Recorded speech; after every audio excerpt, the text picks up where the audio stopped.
Thank you. All right. So what is children's system of care? This is a common definition you see a lot. A spectrum, basically it's a spectrum of community-based services and supports for children who have a mental health risk. Our system of care also supports families with developmental challenges and also substance use. And it's organized into a coordinated network. And what that means is there's collaboration, right? And connection. And I can't stress that enough. We have to have meaningful partnerships. We know there aren't enough resources, especially with COVID and what's happened. And so those, we get the most out of our resources when we start partnering and making those resources go further. And we want to make sure that they're functioning well at home, in school, and in community and throughout life. So that's a basic children's system of care definition. And you'll see that everywhere when people talk about system of care. So we've been working with Hennepin a little bit. And so the next slide goes into their values. And I love that system of care has values and principles. If you are struggling with any of these values, you will struggle with system of care, because these values, and as an executive director, anytime I made a decision about peer support work or anything I was doing with my organization, I would really put it up against the values and principles of system of care. If it wasn't aligned with it, I wouldn't do it, because, this works. When you have a system of care and you're doing wraparound, it works extremely well. It sounds easy to do. It is not easy. It's hard work, but it's extremely effective and it's cost effective. That's the other piece of it for those who are managing money for Hennepin County. So as you see, Hennepin County has really put that big circle, blue circle with the family in it, right? Youth and parent driven, biggest piece of the value. So I'm assuming with the pictorial that is a core value for Hennepin, above, even kind of standing out from the other values. So youth and parent driven, engaged with the community, trauma informed, data informed. I think that's really important too. Integrated and culturally responsive. And I can't say enough about that either. And we'll get into that a little bit. All right, Laura, thank you. All right. The values are how we think about the work. Principles are how we're putting it into effect, how we do the work. And so the system of care values identified by Hennepin is family, voice, and choice, culturally competent, community-based. We keep services in the community, close to home. Strength-based, system of cares are always strength-based. Team-based, decisions are made as a team. There's a lot of collaboration. We're outcome-based. We want to make sure that we're good stewards of public money and that we are actually doing things that are transforming and changing and helping the folks that we're serving. Individualized, it's not cookie cutter. Our child family teams and the way we work is really to look at the family and come up with very individualized plans. So if I pick something up, I know exactly, looking at it, that I'm working with a plan for a younger child, and I can identify some of the challenges from some of the strategies and some of the work being done. I can really identify it's not cookie cutter. And I have been around enough IEPs sometimes where you kind of see, and enough plans in system of care, where sometimes when people are busy, right, we tend to use the same providers. We tend to come up with the same kind of language or planning. But the system of care, if I see that, I kind of say, step back, and really individualize it. Natural supports are really an important part of the work. I would say, from my experience, it's some of the hardest part of the work is connecting families to natural supports.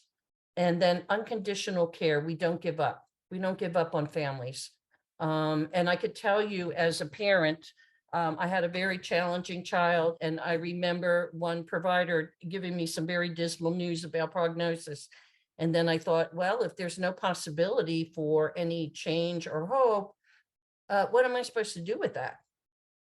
So that ability to, I just felt like they gave up. Like, well, there's no way we can help you. So they kind of pulled back, and I really felt that. And I said, no, I can't have anybody pull back now. I'm in a very bad place with this. I need people to stay in there and help me with this, at least help me come to grips with what we're dealing with. So all of these values and principles are really important. I can't state that enough. Like I said, I live them day in, day out. I really try and think about them whenever I'm doing the work, because sometimes I'm busy and I start veering away, but then I bring myself back. What is the value? What is the principle, of system of care, and how do I make sure I'm following those because it works? Next slide.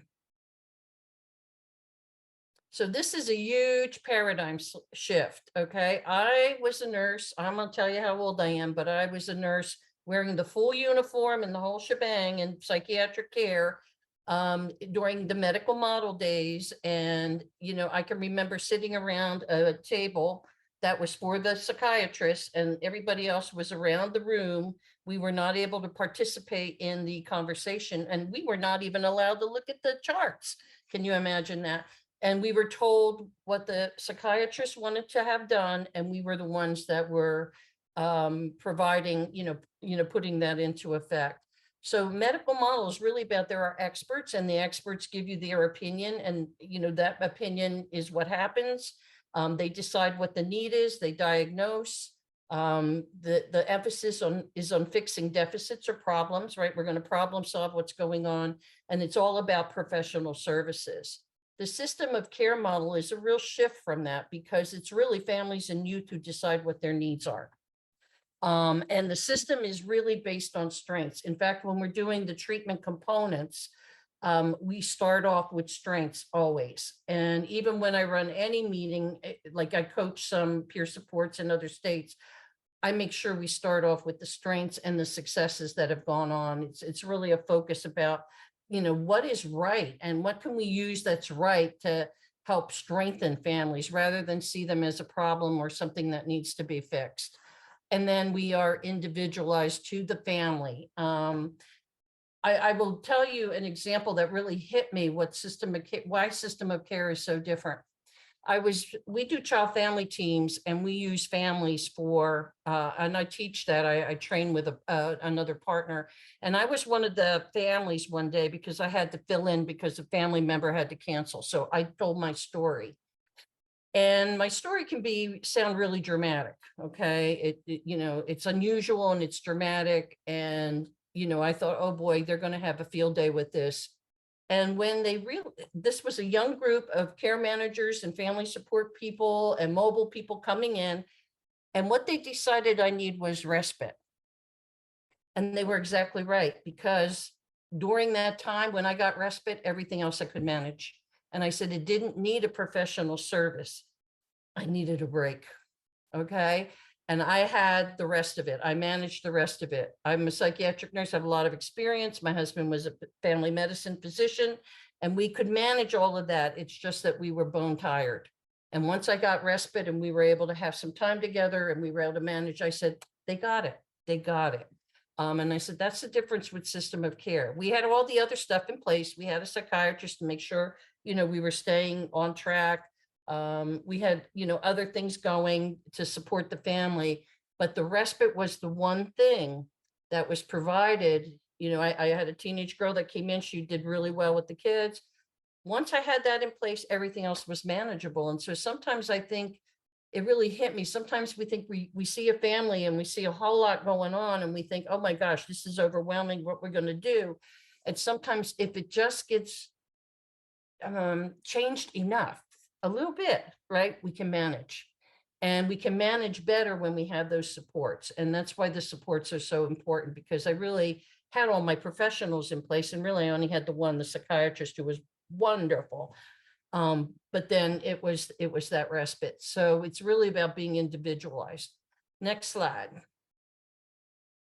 So a very wise lead family coordinator in New Jersey system of care said, our best assurances as providers that our services are meeting the needs of those we serve is to listen to them often in an environment where they feel safe and welcome and are received as equal partners in the work. While we orient and train our system providers over a period of time with supervisory support, we ask youth and families to familiarize themselves with our complex system, myriad acronyms, and changing team members while they're in crisis. It's important that every provider educate and diligently include youth and family voice at every level of the work, if they and we are to be successful. And I really truly believe this. If we do not have that partnership, where we can have the difficult conversations and we can be open and we can really get down to underlying needs, and we can really share as a team with the family and have the family guide us as to what they need and what things are working for them and what isn't. I don't think we're going to be as successful. So, you know, that is my wisdom, I guess I'll say. All right, next slide. And what is family peer support? And then I have peer people in the room. I have, you know, folks that are living this experience. We're caregivers with lived experience raising a child with challenges, who have experience and skills negotiating systems. We kind of figured some things out, right? In caring for that child, and we provide support, education, and advocacy to other caregivers with a family lens, and we have training and are certified. Okay, so that's family peer support. Excuse me, I'm talking so much here. Okay, Laura. In New Jersey, the peer support activities that we offer families is what people might traditionally look at peer-to-peer support, where we're going into the homes and supporting the wraparound process with the facilitator. We do our own assessments with the family. We try and help the caregiver develop the skills they need to manage what they have in their home, you know, to better manage what they have. And that is a core piece of the work. And that's where we can go out in the community with the family anywhere they want to go. In our system, they have to be connected with care management for that to happen. However, we are available to anyone in the community if they're willing to come in the office or they want to call us on the phone. Okay. I've had people come in, you know, needing some help with drawing up a complaint letter for the school or a request for an IEP, or want to talk about, you know, the bad night they have with their kid and they're not sure what they should do next. And we can do that from our office. Our system of care is set up that way. We track our warm lines and we track all of our connections with the community. And we are the only part of the system of care in New Jersey, besides our contracted systems administrator, that you can contact directly. A family can just call, okay? The peer-to-peer support is, you know, when they're involved with care management. And then we have something called youth partnership for young people 13 to 21. It's psychoeducational as well as social. They also do a lot of community work. There's usually a big youth conference that is youth developed. They do all the planning and they do the presentations. And it's something to see, because you can have a few hundred youth there and they're the ones running the show with some adult support. So those are our basic activities in New Jersey. Now, some states, you know, we'll get into funding. Let me get into that slide, because then I'll explain there are some differences in what people do. Oh, okay. I'm going to show you what family support can do. This is a calendar from, I believe this is Camden. And you can see how busy they are. They have open office hours for the community, come in and get help. You can see youth partnership on there. They have SPAN presentations. That's a group that really works with educational advocacy, Nurtured Heart, of course. They have youth leadership seminars. They've been working a lot with siblings. And I'm so glad the FSOs are picking up on that, because I know sibling relationships, when one child has a challenge, there can often be a lot of loss of relationship between the siblings because of the behaviors of the youth and the attention the youth is getting from the caregivers, you know, to maybe sometimes not so much for the other children. So they work with justice impacted families. So they're really supporting families who are part of the juvenile justice system. Every FSO in New Jersey has a JDAI grant to work with families. They've applied for them and gotten them because there's such a good support for those families. So you can see just how busy the FSO can be. They're also going to decision-making groups, and they do get pulled into stakeholder groups at the state level. So this is one calendar, and they put out their calendars every month. They have newsletters and so forth and so on. So there's another calendar I'll show you. This is one from Hudson. And you can see, again, very busy calendar, you know, and Hudson has done a really nice job I'll give you some examples of some of the work they've done of pulling young people into the work, and you'll see that later on into the work of kayak and mental health in the community. So just some examples of, you can see they all have their own style, they have their names and their logos, right? And then, you'll see why they're different because of our funding. Another virtual support group schedule, and it gives you a little bit of a description. Okay, Laura. Okay, so New Jersey's current model.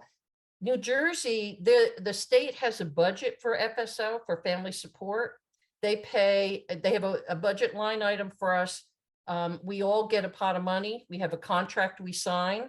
We're independent 501c3s that we're contracted with New Jersey's Division of Children's System of Care to provide certain deliverables. We are asked that, this is your minimum deliverables, and we report on those monthly. The state provides training. I'm part of a training team at Rutgers. They provide certification services and support, a service line manager, and oversight. So if an FSO had a challenge or an issue, I could call my state contract person, or what I really love about System of Care is I could call the director of System of Care, and I could talk if it was at that level. We use John Lyon's Family Assessment of Needs and Strengths as our assessment tool with families. Now, other places, New York uses a Medicaid model, and we had looked at that. I will tell you that New Jersey looked at that about 3 times. The last time was when I was the president of the Alliance. And we were concerned that a lot of the extra community work and the warm line and the training and support groups we were doing, we would have to fundraise or get donations or something for that, because, Medicaid wouldn't pay for that. They would pay for the direct peer-to-peer support, but not the other activities. So we really kind of balanced, time spent with that or time spent. And we said, we'll stick with, the state funding. So, and there's different models. I think I sent Cynthia and Assad an article talking about the different ways you can fund family support. So there are options, okay? So the question I have for you, go back one, Laura. How many of you are raising a child with challenges? Raise your hand.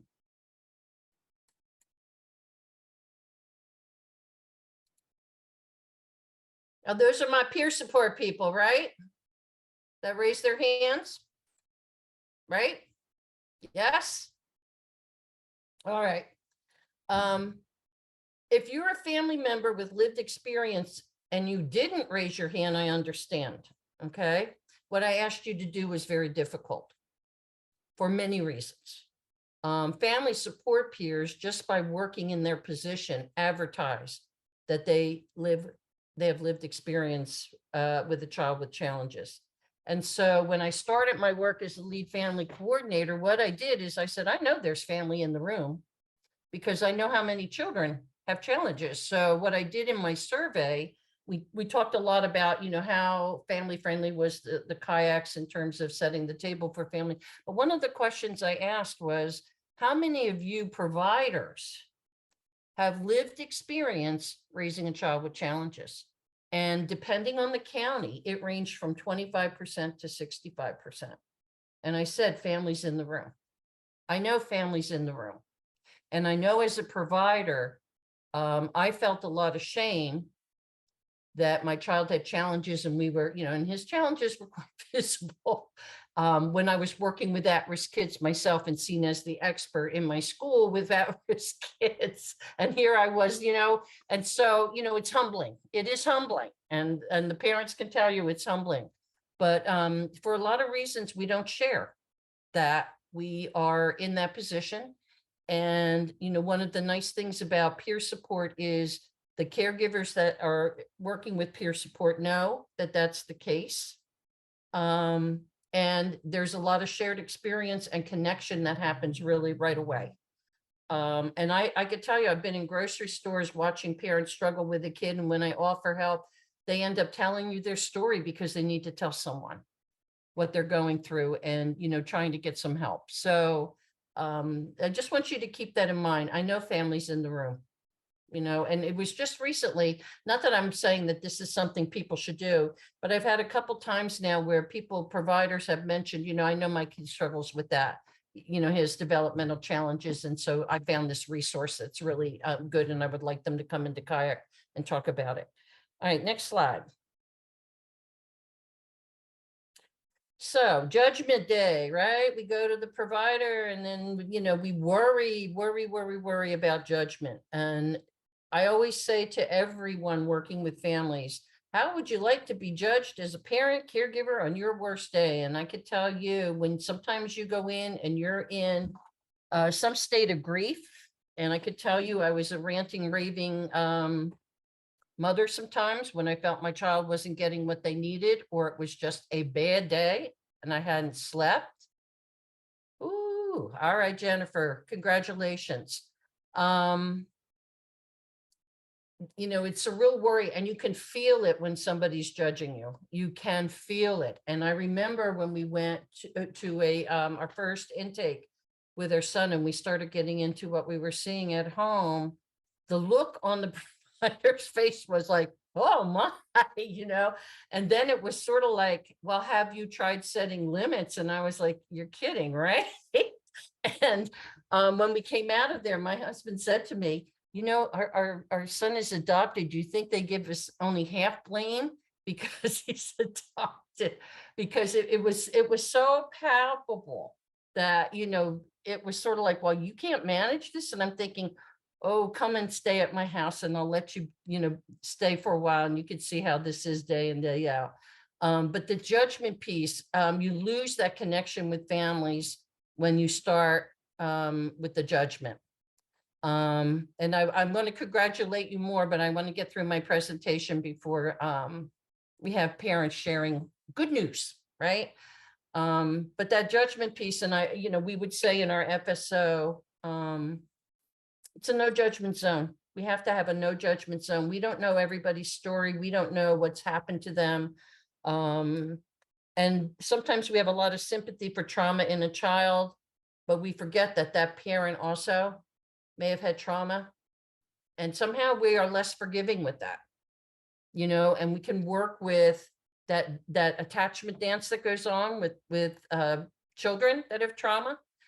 But somehow we struggle with the attachment, dance that we do with caregivers when they're in care with us. So I always talk about the judgment piece because I felt it, and it really, you feel shame anyway, but then when you feel like people are judging you, it's sort of like, oh, I don't know. I just don't know if I want to go back, right? I just don't know if I want to go back. Next slide. So this is my role. I support the kayaks as they elevate youth and family participation in the Children's Interagency Coordinating Council. So we're not using acronyms, but I also support the children's system of care for full inclusion of youth and families at all levels of the system. And this is a real challenge. And I will tell you, you're in the beginning of your development of system of care. I can remember a time I came in at about 2009. So system of care was running about 9 years. We were still talking about tokenism for family support, on committees and that kind of stuff, that we would be invited, but we weren't active partners. Okay. I can say honestly that has changed. And I will give you some examples of that, but you always have to be on the alert, because it's work to make sure that we're all collaborating. We know how busy everyone is. And so a lot of times we don't want to take the time to pick up the phone and collaborate with partners and keep up relationships. And I'm going to talk more about that. All right, next slide. Setting the table. I send out a monthly little written statement. It's usually about a page long, called Perusals from Paulette. I can't believe they read them, but they do. The kayak leadership reads them, and some of them will send it out to all of their kayak members. But it's really, if you think about it, families and youth and your collaborative come from different cultures. And I'm not talking about ethnic or racial, whatever. They are in different cultures. When you come into a collaborative meeting, I'm familiar with your culture. I know you're going to do minutes. I know you're going to have an agenda, right? And there are certain formalities in the meeting that I know to observe, because I know that that's your cultural norm. Okay. Caregivers and youth have different agendas. They have a different culture. And when they come into these kind of bodies, it's like we got to do a little give and take. We can't sit in a collaborative meeting like kayak and just give reports. My census is 500 and, we're hiring 2 people or whatever. And somebody else says, and we're having this, event or whatever. Not that it's not important, but a family member will sit there. Culturally, their lens is, I need to tell them about my child and the trouble I'm having with my child. And not in a strategic way. I'm going to give you the blow by blow and what the psychiatrist said, and right, because they're coming in thinking this has got to stop or this has got to change. Okay. And so it's really about, helping caregivers and youth be real strategic in their ask, using their story, because their story is what makes it come alive.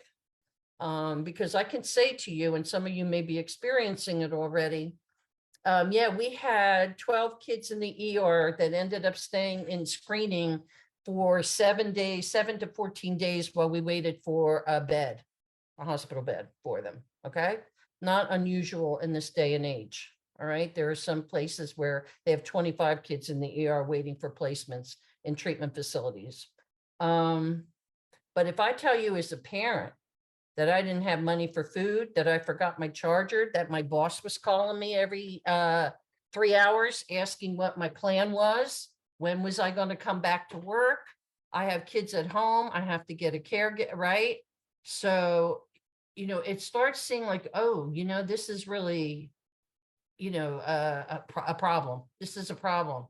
And we have youth that are traumatized by the ER, and you have all kinds of stuff going on.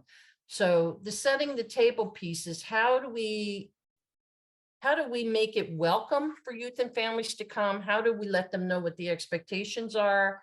How do we help them have their voice in the meeting? Do we have an agenda item for caregivers and youth and stakeholders in the community? Is there an item where they can actually say, here's your part of the meeting, here's the part we want to hear from you? Welcome. Is it clear what the mission of the meeting is? Some of the kayaks, when I asked the providers, what's the mission of your kayak, they wouldn't be able to tell me. But I'd say, okay, you have a mission statement somewhere. So a lot of them now read their mission statement before they start the meeting, or they have the mission statement on the agenda. So the caregivers know and the youth know, this is the purpose of this meeting. Okay. And we've been doing some trainings with parents and youth to help them feel more comfortable with Robert's rules and all of that. But we really, if you were inviting someone who new to your household for Thanksgiving, we asked them, what can you eat? What can't you eat? Like you tell them a little bit about what Thanksgiving's about if they're not from your culture, right? We kind of acclimate. Well, that's what we need to do here, but we also have to acclimate not only the, the regular meeting, the collaborative or the kayak, but we also have to acclimate family members, because one of the things that comes up with family members, we have urgency. That's the nice piece of having youth and families in the meetings and in systems. They don't want to wait. They don't want to wait. And they push the system sometimes a little bit to their discomfort to say, no, we need to be working on this and we want this now. That makes sense to folks? Says, if I can't get a service for my kid and I know my kid needs it, I want it now. I don't want to wait. I don't want to say we need 2 years of planning. I'm like, now I can be more patient, but I'm just saying as a caregiver, sometimes we have that urgency that can make systems uncomfortable. All right, next slide. So in setting the table, this was really important for me when I was looking at the kayaks. Who do we serve? Who are the people in our communities? What do they look like? Where are they from? Today I was in a meeting in North Jersey, and they're seeing a lot of unaccompanied minors. Okay, this is like a big influx has come in. And so it's like, okay, so we have this new, we're seeing this expansion here. So, how do we serve them? How can we meet their needs? What do they need at the moment? Now, is everyone invited and welcome? Who are you missing? Who are the population groups in your county? Who is not at the table that needs to come to the table? And how do you help them get there? Because a lot of folks aren't comfortable coming to the table. And once there, how do you support their voices? And for me, and I'm just going to talk plain because I have a reputation for talking plain, I can get well-resourced families, families who look like me, families that I work with in some of my advocacy work. You know, I work with NAMI and I work with other groups that do advocacy for parents. I can get those parents in the room. I need to make sure that I'm getting that parent that's in a disenfranchised population in a section of town that is challenged. I need that voice at the table too. And how do I make that person, that mom, that dad comfortable to come to the table? How do I make sure I have that voice? That's not an easy task. And what some of our kayaks have done is brought the kayak to the communities that they're working with so that they have a group of engaged families in the community to hear their voice. So Passaic has a group of Latinas that come in. They meet every other week. It's a group of about 10 Latinas, and they talk about what they're experiencing with their children. Some of them are Spanish speaking. So, you know, they speak in their native language. That's what they're comfortable with. And they have 2 representatives that come to the kayak meeting, and during an agenda item that asks for, you know, caregiver and youth feedback, that's when they present some of their issues. And I'll show you some of the stuff that they've done. But to me, this setting the table is where the work is. And it's something you have to do over and over and over again. Who do we serve? Is everyone invited and welcome? And who are you missing? Okay. How do you help them get to the table? How do their voices get heard? And once here, how do you support them to continue with their voices? Next slide. Full inclusion requires transparency. This can be difficult too. You know, are we transparent about policies? Are we transparent about challenges and barriers and data and debriefing? You know, maybe we've done something wrong. As a provider, I have found that if I've done something wrong or offended someone, it's helpful to apologize. And say, you know, I blew that. I am so sorry. I didn't mean to offend you, or, you know, I blew that and I apologize. So this transparency takes trust, and we'll go to the next slide.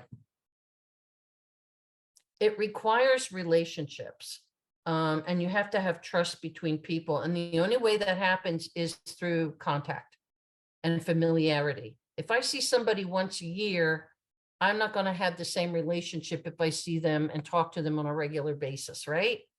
It just goes to show they need to know who I am. They need to know, can they trust me? And they need to know, you know, what we're doing together as a group, right? Mutuality. Are you all working towards the same goals? Are you all there for the same reason? I think you are. I think you all want to serve children and families. Collaboration. Everyone has a role. Empowerment of families, youth, and staff, right? And movement away from past stereotypes and biases. So I'm going to tell you a story, brief one. I had a young lady call me for a warm line, right? So I couldn't go out to see her, but she called me. She was from a very challenging neighborhood in Trenton. Trenton has a lot of challenges. It's the town I grew up in. And she was having an issue with busing with her child who had trouble walking. And it was in her IEP that she should be bused door to door. And they weren't doing that because they didn't want to go down her street. So they dropped the child off 2 blocks away, and she'd watch this child struggle. And she was beside herself. Now she would call screaming and cursing and really irate. Underneath that was a mother who was saying, I am upset because my child is hurting. Somebody has to help me with my child. My child's hurting. By the end of working with her with a bunch of other parties, you know, pulling in collaborative relationships, she ended up running a support group for other parents whose child had a similar challenge, had gotten better medical care for her child, and became an advocate for other families. So, and it was completely different person, because her need for her daughter to be served and not hurt like she was every day was the all-consuming thing that was causing her angst. So um, it's that relationship and really kind of hearing each other.